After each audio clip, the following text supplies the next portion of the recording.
In recent years, the concept of colorblindness has reemerged as an often well-intentioned, yet deeply flawed approach to addressing racism. Proponents argue that by ignoring race, we can achieve equality. However, this perspective fails to confront the systemic racism embedded in our social, economic, and political institutions.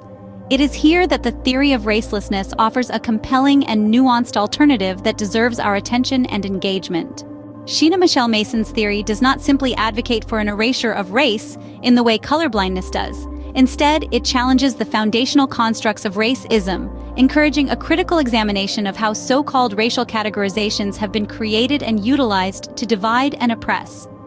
Mason's approach acknowledges the significant impact of race/ism on individuals' lives, while arguing for a society that ends these divisions that are rooted in empowerment and disempowerment.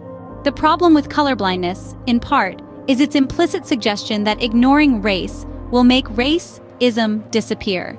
This notion is not only unrealistic but also harmful. It overlooks the lived experiences of individuals and the systemic barriers they face.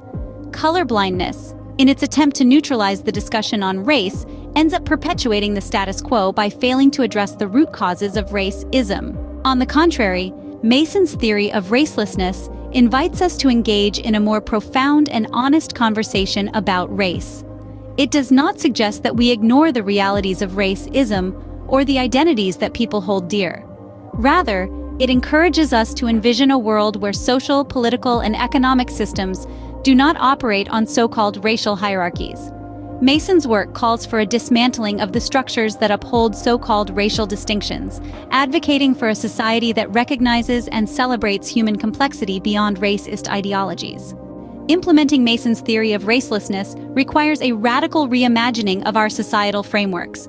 It demands that we critically reassess how our institutions perpetuate so-called racial distinctions and work collectively toward systems that prioritize equality and justice for all.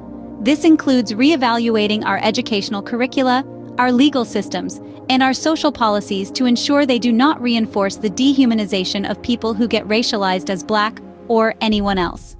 In conclusion, while colorblindness seeks to ignore race in the hopes of eliminating race-ism, the theory of racelessness confronts the construct of race-ism head-on, offering a pathway to dismantle the systemic racism that colorblindness inadvertently upholds. Mason's work encourages a critical examination of our societal structures and a reimagining of a world where race-ism does not dictate one's opportunities or outcomes. As we grapple with the complexities of race-ism, the theory of racelessness provides a thoughtful and revolutionary framework for envisioning and creating a freer society without racism, particularly anti-Black racism.